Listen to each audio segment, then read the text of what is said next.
Ya Allah, am khalaqus samawati wal ard. Apa kalian semua atau mereka yang kafir itu pencipta langit dan bumi? Terus bala yuqinun, pasti mereka tidak pernah berpikir sebagai pencipta langit dan bumi. Walhasil ketika surat itu selesai dibaca, Jubair bin Mut'im langsung menemui Rasulullah SAW. Terus dia masuk Islam, ya. Terus dia masuk apa? Islam. Ini bukti bahwa Quran itu bisa difahami orang kafir dan bisa menjadi sababul hidayah. Tentang fadhailul Quran atau tentang mukjizatul Quran. Niki teng Bukhari halaman 193 juz 3. Ya, teng Bukhari niku juz 3 halaman 193, nak teng Fathul Bari juz 9 halaman 573. Nggih sedurunge kula mukadimah nggih. Terus Quran nggih cobi didengarkan nggih. Quran itu turun itu kan mustameknya, pendengarnya itu zaman itu kan orang kafir semua. Makanya pertanyaannya itu untuk jadi ahli tafsir itu syaratnya ada enggak?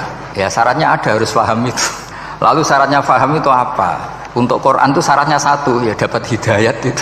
Karena kalau kita pakai standar apapun itu tidak bisa. Karena banyak orang kafir dulu karena punya pengetahuan yang baik tentang uslubul kalamil Arab, itu Quran turun itu memahami dan faham.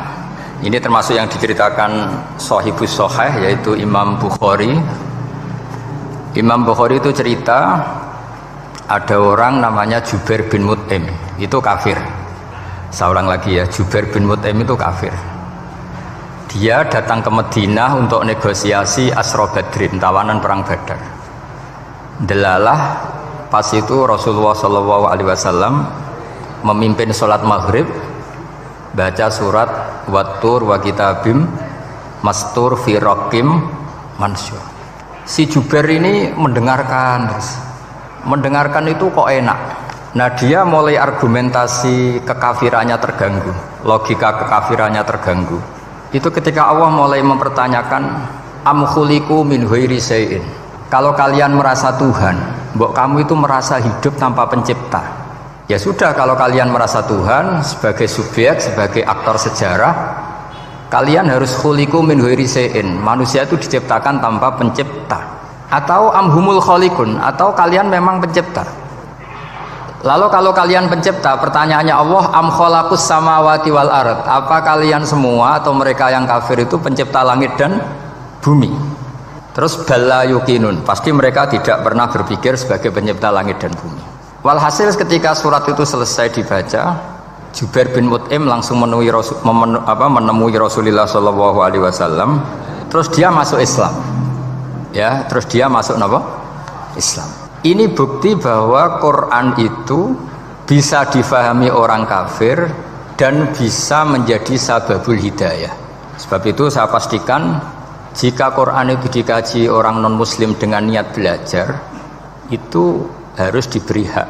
Wa in ahadum minal musyrikin astajaraka fa'ajirhu hatta yasma'a kalamullah summa ablihu ma'manah. Jika ada orang kafir minta akad aman supaya dia bisa belajar Quran, harus diberi hak.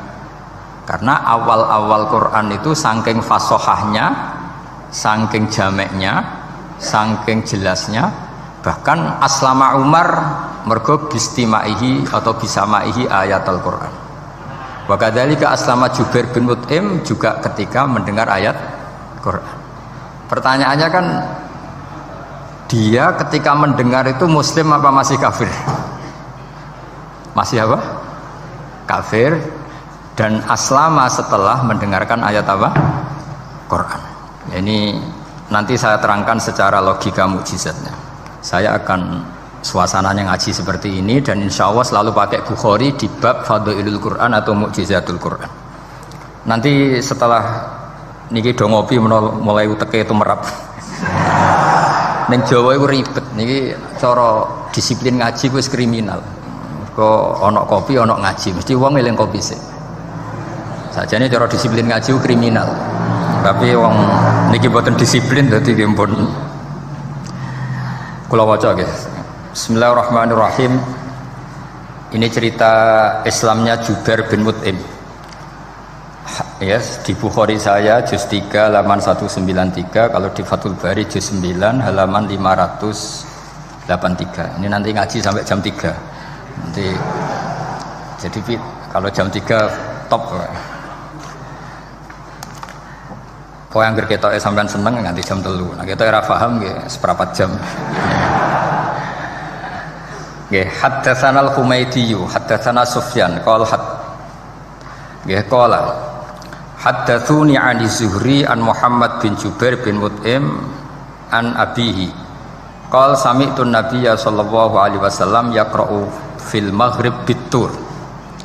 Falamma balagha hadhil ayat am khuliqu min ghairi syai'in am humul khaliqun. Terus am khalaqus samawati wal ard bal la yuqinun am indahum khazainu rabbika am humul musaytirun. Kada qalbi ayatiron. Kada meh-meh apa qalbi ate ingsun iku ayatira yen to terbang apa qalbi. Hampir hatiku itu hilang, nyaliku sebagai orang kafir itu hilang karena argumentasi saya kalah. Kalah itu ya kalah. Jadi karena Allah itu sangat rasional.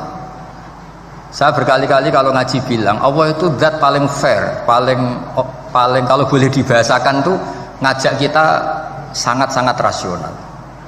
Saya berkali-kali ngaji bilang untuk menafikan Tuhan selain Allah itu Allah cara nantang itu sederhana sekali. Qul ara'aytum ma tad'una min dunillah aruni madza khalaqu minal ardi am lahum syirkun fis samawat. Kalau kalian punya Tuhan selain saya, kata Allah, tidak apa-apa. Asal yang kamu tuhankan itu punya reputasi lah. Ketika aku bangun langit itu ya urun-urun tau apa.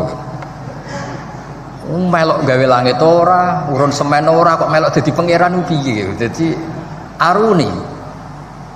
Yang kamu pertuhankan Fir'aun Namrud, ketika aku bikin bumi itu di mana? Kan tidak ikut. Tahu-tahu lahir di bumi, tahu-tahu sebagai Tuhan. Ini apa-apaan itu. Jadi aruni madza khalaqu minal ardi am lahum syirkun fis sama. Jadi kalau kata Allah, ini yang pikirannya Jubair bin Mut'im, enggak apa-apa kamu tuhankan selain saya kata Allah, tapi am khalaqus samawati wal ard. Apa Lata Uzza Hubal punya reputasi menciptakan langit bumi? Enggak kan, balayukinun. Lalu Namrud, Fir'aun dan sebagainya am khuliqu min ghairi syai'in. Apa mereka itu lahir sendiri tanpa pencipta? Enggak juga kan? Nah, logika-logika itulah yang menjadikan Jubair bin Mut'im, Sayyidina Umar, Khalid bin Walid banyak yang menjadi masuk apa? Islam. Tapi logika yang dibangun Quran ini kita sudah mulai lupa. Karena tadi surat iki kasihate ngene, sakake Quran. Waqiah mari duwe, Ra'at nyepet nawang mati kan sudah kasihate itu sudah. Jadi bayan arah mati-mati diwacana surat napa? Ra'at. Dia lupa secara fikih itu hukumnya gimana itu? Apa qatil enggak? Ada orang mau mati tidak mati-mati, kamu bacakan Ra'at langsung mati. Ini pembacanya ini qatil apa enggak? Ini harus dibahsul masail di Masjid Menara. Karena sebelum dibacakan Ra'at itu enggak mati-mati, setelah dibacakan mati. Ini kategorinya itu qatlun amdul khata' apa khata' sibul khata' apa. Jadi Quran itu menjadi hilang mukjizatnya kalau kita terus ngomong kasiat ya. Waqiah terus mari di duwe. Ra'at nyepet nawang napa? Mati. Terus surat Baqarah itu mari tolak napa? Apa terkenalin? Tolak santet ya? Ya sebetulnya enggak apa-apa tapi yo sakake Qur'ane lah, jangan ya tetap fungsi dasar Quran ya dabaru napa? Ayat. Mungkin kalau terangkan. Di sini kada qalbi ayatira. Kula waos ya tengene Fathul Bari. Ka'annahu inzi'ajun inda sama'i hadil ayat atau inda sima'i hadil ayat. Kalau maca dua kali karena kalau sampean di guru sing macane simak. Guruku maca simak Gus Bak sama tak waca ping pindho inda sama'i hadil ayat untuk inda sima'i hadil ayat li fahmihi ma'naha wa ma'rifatihi bima tadammanathu. Fa fahima al hujjata fastadrakaha bilati fi tabih. Wa dzalika min qaulihi am khuliqu min ghairi syai'in. Terus sampai am khuliqu al makna am khuliqu min ghairi khaliqin wa dzalika la yajuzu. Terus li anna ma la wujuda lahu kaifa yakhluq wa idza batalal wajhani qamatil hujjatu alaihim bi anna lahum khaliqan.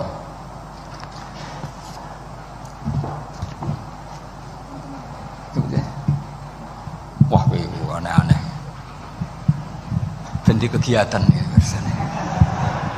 Lah semulang orang ngrungokno ora noto mix pokoke. Jadi Islam itu orang harus punya amilus sholihat. Jadi nak gak mulang yang ngrungokno, nak orang nggih nata napa? Islam itu gampang. Begini kalau terangno nggih, mboten sing sampean kulino argumentasi Quran.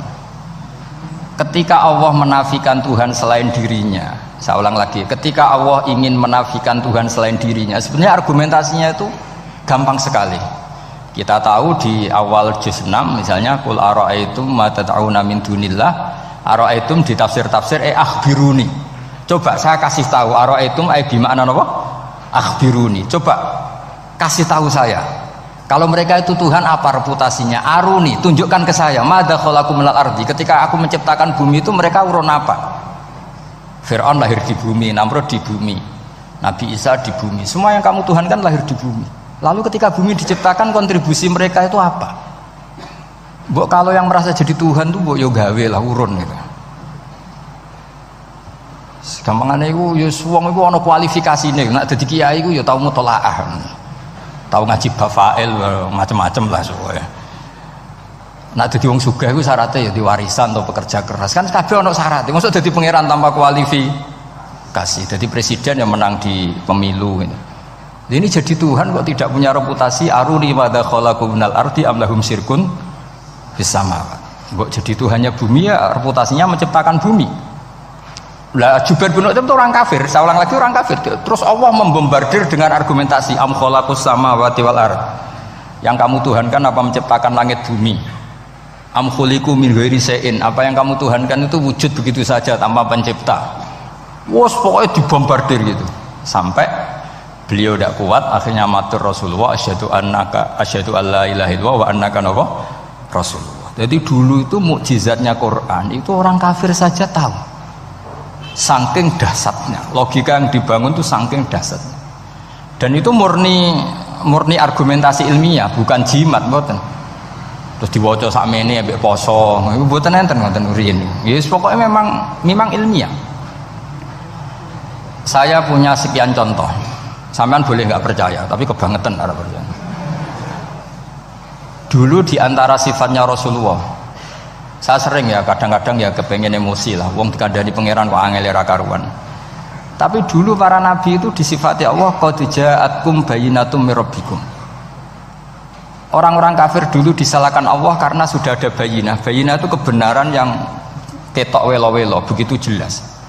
Sehingga Allah ketika mensifati kekasihnya yaitu Rasulullah SAW, itu status yang ditonjolkan Allah itu apa? Lam yakunil ladzina kafaru min ahlil kitab wal musyrikin munfakina hatta ta'tiyahumul Rabbayina. Itu siapa? Rasulun minallah yatslu suhufam mutahharah. Orang kafir yang ngotot terhadap kekafirannya, baik ahli kitab maupun orang musyrik, itu tidak akan tercerabut dari akar kekafiran sehingga datanglah bayinah. Bayinah itu kejelasan yang benar welo-welo. Siapa itu? Rasulun minallah yatslu suhufam. Nah, benar welo-welo itu karena argumentasinya dibenturkan. Saya ulang lagi, dibenturkan. Saya beri sekian contoh argumentasi yang dibenturkan.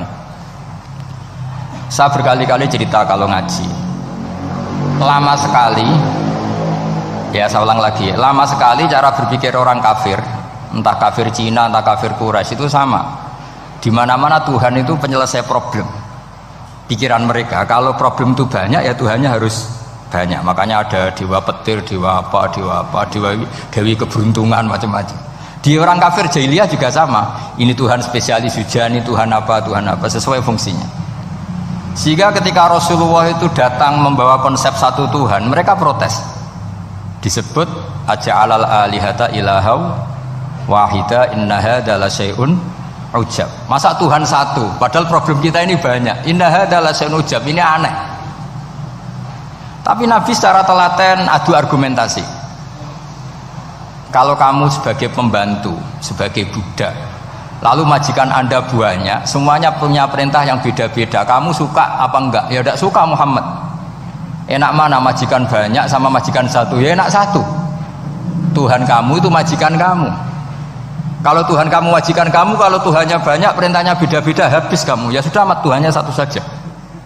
Itu namanya bayina. Bayina itu argumentasi yang nggak terbantahkan. Nah, itu yang disebut hatta ta'tiyahumul. Itu disebut daraba wa mathalar rajulan fihi syuraka umutasyakisuna wa rajulan salamal lirajul hal yastawiyani masalah alhamdulillah. Jadi ketika mereka dijak argumentasi, oke mat, kalau majikan banyak tuh gak enak, enak majikan satu. Wa rabbukum sayyidukum, Tuhan kamu itu majikan kamu, maka enak satu. Oke Muhammad, kita terima konsep itu. Alhamdulillah akhirnya mereka Islam. Nah sekarang enggak, berjuang ngamuk ya. Dijak logika itu rapati gelem. Nah, begitu juga tentang syarik. Saya berkali-kali kalau ngaji cerita, saya sebagai manusia mungkin atas nama hati saya sering tidak ikhlas, tapi atas nama ilmu itu saya ikhlas terus, nggak pernah ada ikhlas atas nama ilmu ya. Saya beri contoh, sampai aku pengen ikhlas permanen, meskipun aku sepotonganmu ora ikhlas, tapi ini kan latihan, jenenge latihan. Nah ini saya beri contoh, nanti setelah pulang ngaji ini pasti ikhlas secara ilmu paling enggak. Ya saya ulang lagi secara hati sing roh, hati banyak kepentingan jenenge hati.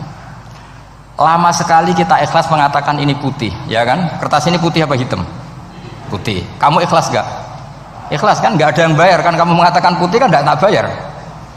Terus peci saya ini orang pasti sepakat ini hitam. Dan lama sekali orang mengatakan ini hitam tanpa ada yang gaji.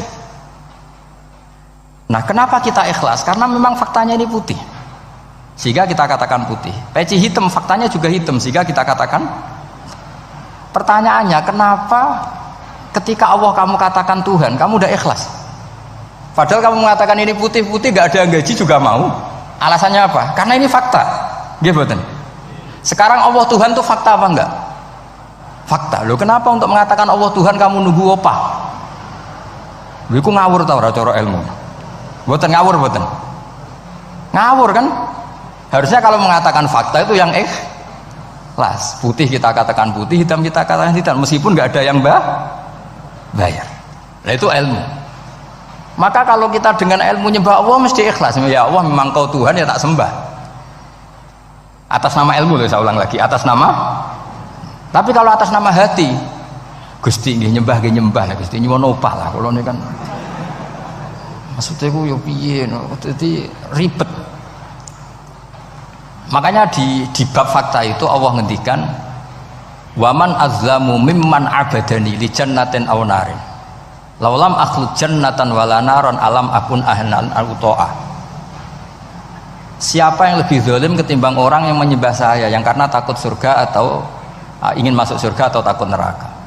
Andai kan saya sebagai Tuhan tidak menciptakan surga atau neraka, apa terus saya tidak dituhankan? Umpama pangeran raga swarga neraka tetap pangeran to ora? Tetap pangeran kan? Jadi ilmu itu beda dengan rasa, ilmu itu pasti objektif.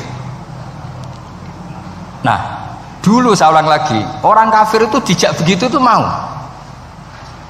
sehingga ketika mereka Islam hari pertama saat itu juga langsung ikhlas karena logikanya permanen. Saya beri contoh ya. Orang kafir itu kan pernah nganggap fungsi Lata, Uzza, Hubal, Manat itu setingkat sama Allah. Padahal mereka oleh mereka dianggap syarik, dianggap setara, dianggap mitra, dianggap sederajat dengan Allah. Sehingga mereka diceritakan Allah balhum qaumu ya'dilun, mereka komunitas kaum yang menyamakan selain Allah dengan Allah. Padahal gak mungkin kan, selain Allah setara dengan Allah kan gak mungkin. Wiku dulu lan nerangno kangelane sak boleh. Cara gurune kuwi. Iki gurune Kanjeng Nabi Muhammad sallallahu alaihi wasallam. Iku nerangkan sekali itu orang kafir paham semua dan semuanya masuk Islam. Itu hebatnya bayinah hatta ta'tiyahumul bayin. Nabi cara nerangkan diajari Allah begini. Misalnya saya kerja keras, kemudian beli Innova. Ya atau adol warisan beli Innova. Kemungkinannya kan kerja keras atau warisan. Utawa ngerayu mertua kelar tuku Innova, kemungkinan itu sing rada dake itu jalur pintas ngerayu mertua lewat bojone maksudnya semacam-macam lah.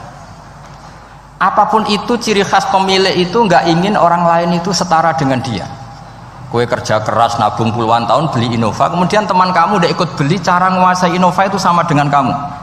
Nak nyiler atau pamit atau bensin ini sok enak ide. Kue mangkal gak kira-kira? Kamu punya rumah, terus ono wong mlebu slonang-slonong kayak pemilik, kamu mangkel enggak? Mangkel. Nah, Allah cara membuat tamsil itu ya begitu. Halakum mimma malakat aimanukum min syuraka'a fi ma razaqnakum fa antum fihi sawa takhafunahum ka khifatikum anfusakum. Coba kalau kamu punya barang, kata Allah, kamu punya barang, punya sesuatu dan itu milik kamu karena kamu yang beli. Kemudian ada orang lain yang cara memilikinya sama dengan kamu. Mau enggak kamu seperti itu? Ya tidak mau Muhammad, ini milik saya kok ada orang lain yang merasa setara dengan saya, tidak mau saya. Kalau orang lain mau pinjam ya harus ngemis-ngemis lah, harus dodok-dodok. Ya seperti itu Allah itu bumi itu yang menciptakan Allah sendiri. Kemudian kamu menyertakan orang yang tidak ikut menciptakan setara dengan Allah, ini apa-apaan? Oke Mat, kalau gitu Allah la syarikalah. Jadi itu tamsil apa? Saya ulang lagi ya, kalau kamu beli Innova, mau nggak ada orang lain yang cara menguasai Innova itu setara dengan kamu? Mau nggak? Nggak mau kan? Bahkan istri saja nak nganggo kudu pamit. Nak lagi nengan, nengan ya oleh. Tapi apapun itu kan tetap saja harus pamit, harus prosedur. Namanya ndak ikut punya. Nah itu kemampuan ini yang mulai hilang di umat Rasulullah. Jadi Nabi itu punya fatona. Fatona itu kecerdasan untuk memberi penjelasan. Disebut orang kafir itu tidak akan infikak, tercerabut dari cara berpikir mereka, munfakin hatta ta'tiyahumul. La bayina itu siapa? Rasulun minallah yatlu suhufam mutahhar. Jadi Nabi itu kalau memberi penjelasan itu gampang sekali. Baik itu penjelasan akidah maupun penjelasan fikih. Dulu di Medina itu abkhosun nasi kailan, orang Madinah itu orang paling curang kalau dagang dulu sebelum Rasulullah datang. Sehingga misalnya mau beli pelem itu mangga itu, pentil ya dihitung pelem. Jadi busron itu kurma pentil ya dihitung kurma. Misalnya kulaan pari hijau ijo wis dituku, padahal urung jelas dadi padi. Nah nanti kalau kena badai angin ya sudah, apa itu uang itu nggak kembali.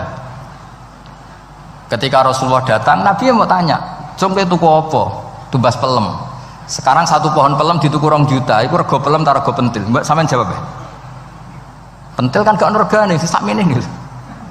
Ndak ketika dibayar 2 juta itu rego pentil apa rego pelem? Pentil lho mboten. Ketika pentil sakmene dituku 2 juta satu pohon itu rego pelem atau rego pentil? Pelem kan? Sekarang faktanya pentil apa pelem? Pentil. Makanya Nabi terus tanya, "Kul ara'aitum in mana'allahu as-samrah fabima yastakhilu ahadukum mala akhi." Banyak tak apa loh hadis-hadis. Andai kan nanti pentil ini kena angin, kemudian 2 juta itu bayari apa coba? Diarani bayari pelem rantuk pelem, dibayari pentil kok regane 2 juta dipangan yo ora kena. Akhirnya wong Madinah sadar betapa buruknya sistem perdagangan mereka. Wong pentil kok diregani 2 juta. Semenjak itu ada fikih boleh jual pentil itu ba'da budui sholahiyah, setelah jelas-jelas jadi pelem. Paham ya? Dan Nabi cara nerangkan gampang, fabima yastakhillu ahadukum mala akhi. Lalu alasan halal itu apa? Kamu mengambil uang 2 juta atas nama apa? Atas nama pelem ya Rasul, di peleme. Atas nama pentil, mosok pentil regane 2 juta. Jadi akhirnya orang Madinah sadar semenjak itu tidak jual buah-buahan qabla budui sholahiyah, sebelum kelihatan berstatus napa? Samroh buah. Jadi Nabi itu orang yang kalau menjelaskan itu gampang sekali. Dulu itu Nabi pernah dibully orang Bedui. Nabi pernah ngendikan la adwa wala tiarota wala hamah, tidak ada penyakit menular. Ya ada orang Bedui itu iseng itu ya iseng. Ada onta gudiken, dijejero onta waras. Akhirnya sing waras melok gudiken. Si Bedui ya rada kurang ajar. Rasulullah ditimbali, ya rada kacau ngene. Alhamdulillah gak wong kudus nih. Ya Rasulullah, katanya engkau tidak ada penyakit menular. Ini onta ini tidak gudiken, tak jejere yang gudiken ikut gudiken. Terus Nabi banget pinter ya. Dikira Nabi itu kan kalah kan. Nabi jawabannya enak. Faman a'dal awwala. Semua rawi membaca al awwala. Mongko te sapa ada maringi nular sapa man al awwala sing pertama. Ya nek iki jarimu ketularan iki. Lah iki ketularan sapa? Sing pertama gudiken. Wah iku asli lah ya maksudku ya sing iki. Jadi Nabi itu gak pernah kalah kalau argumentasi. Nah sekarang banyak umatnya Nabi tambah soleh itu tambah rapati iso mikir biasanya. Makanya Mbah Mun terkenal bikin jargon zada khuzuan zada jalan ini. Karena kemampuan fatona itu juga harus diwaris. Saya beri contoh, ini ngaji hujjah, ini masih ngaji tentang Quran. Biar kamu tahu kualitas Quran itu mukjiz betul. Ini tak bacakan dua kitab yang permanen itu Bukhari. Saya bawa usul fikih yang dikarang Abu Bakar Al-Baqilani, gurunya Imam Haromen. Jadi mbah gurunya Imam Ghazali. Imam Ghazali ngaji Imam Haromen, Imam Haromen ngaji namanya Syekh Abu Bakar Al-Baqilani. Itu orang top, orang terkenal sekali. Itu ngarang kitab namanya I'jazul Quran, itu yang dipakai hampir semua ulama itu. Saya pernah belajar itu pas musim haji. Saking sakralnya kitab itu tak baca berkali-kali pas musim haji, I'jazul Quran. Orang kafir itu kan otaknya sudah error, tapi kandanannya angel. Dan itu kalau kita salah ngelola argumen itu bisa kalah ya. Saya beri contoh ya. Ketika Nabi Musa memaklumatkan sebagai nabi, itu Fir'aun tanya, "Wama Rabbul Alamin?" Lalu Tuhan Rabbul Alamin itu siapa? Jawabnya Musa gak normatif, Rabbus samawati wal ard, yang nuhani langit dan bumi. Fir'aun enak aja, gampang. Ma'alim tulakum min ilahin ghairi. Saya jalan-jalan kemana-mana yang dituhankan di bumi saya, berarti ya saya Tuhan. Soal kemungkinan Tuhan di langit, terus Haman dipanggil. Haman itu arsitekturnya Fir'aun. Ya Haman ibnili sorkhal la'ali abluhul asbab samawati fa'attali'a ila ilahi Musa. Haman, bikinkan piramida yang tinggi supaya saya bisa melihat Fir'aun. Tuhannya siapa? Musa. Wa inni la'adzunuhu kadziba. Diulang beberapa ayat. Ada yang wa inni la'adzunuhu minal kadzibin, itu ada beberapa ayat malah. Musa kan kaget. Oh ini nak piramida dadi Fir'aun munggah mesti ra roh pangeran. Wong sing aku nabi ora tau roh langsung apa santri ta barang ora roh. Jadi kan Fir'aun, Musa akhirnya bingung. Jadi misalnya munggah tenan mesti ra roh Allah. Padahal kata Musa, kata siapa Fir'aun? Ibnili sorkhal la'ali abluhul asbab samawati fa'attali'a ila ilahi Musa. Kemudian saya bisa melihat Tuhannya siapa? Musa. Wah jare Musa, wah prono iki nak munggah tenan tetep ora roh Allah, jare Allah gak ono. Wong Firaun wis kadung geblek. Angger gak roh berarti gak ono. Apa yang dilakukan Nabi Musa? Beralih argumen. Saya ulang lagi, beralih argumen. Ya sudah, definisinya tidak seperti itu. Tuhan definisinya tak rubah. Rabbukum wa rabbu abaikumul awalin. Saya mengerani buyutem. Wah, itu langsung sak majelis separuh itu iman. Wah, ini nak Fir'aun pangeran, buyut-buyutnya rano pangeran. Karena pangerannya datang terlambat. Ini aneh, pangeran dhisik buyute piye? Wong buyute ra pangeran kok putune pangeran. Akhirnya Fir'aun langsung cara Jawa asemane wah entek. Nah, makanya kalau Syekh Nawawi ngendikan, kalau debat kok wis muring-muring wis ra ilmiah. Makanya terus Fir'aun la as'alannaka minal masjunin, tak penjara we. Dia sudah ada ilmiah lagi. Ketika Rabbus samawati wal ardi, Fir'aun masih berusaha ilmiah. Saya kemana-mana dituhankan fil ardi, maksudnya di bumi. Soal kemungkinan di langit, saya nanti bikin bangunan, mau lihat Tuhanmu Musa. Tapi ketika dipojokkan dengan Rabbukum wa rabbu abaikumul awalin, yang nuhani nenek moyang kamu, entek Fir'aun. Waduh, aku di bapak di mbah, mbahku yura pangeran kok putune pangeran. Berarti mbahku tanpa apa? Pangeran. Wah ribet nih. Penjara Musa, jadi emosi dia karena sudah nggak bisa debat. Jadi semua nabi itu ciri khasnya itu punya kemampuan argumentatif. Makanya nabi itu harus fatona, harus punya kecerdasan. Dan itu juga yang dilakukan Quran ketika nafyu uluhiyati ghairillah, ketika menafikan bahwa selain Allah itu pasti tidak Tuhan. Ya tadi, kalau Allah itu punya pesaing sebagai Tuhan, ya namanya Tuhan, reputasinya ya aruni madza khalaqu minal ardi am lahum syirkun fis samawati. Mungkin kalau orang-orang tajwid hanya nekuni fis samawati tuni itu fis samawati tuni itu kan urusan tajwid ya. Tapi kalau kita yang ahlul makna itu nekuninya kalau merasa Tuhan itu ya punya reputasi. Di antara reputasinya itu ikut menciptakan langit dan bumi. Nah dengan demikian namanya bayinah. Bayinah itu kebenaran yang ketok welo-welo. Sehingga orang kafir itu tidak bisa berbantah-bantahan lagi. Nah, ini disebut lam yakunil ladzina kafaru min ahlil kitab wal musyrikina munfakina hatta ta'tiyahumul bayinah. Bayinah itu siapa? Rasulun minallah yatlu suhufam mutahharah. Makanya orang kafir dulu itu matur nuwun tenan mbek Islam. Mergo qad ja'atkum bayyinatum mir rabbikum. Bayinah itu harus ada. Makanya kita sekarang harus sesering mungkin bikin bayinah.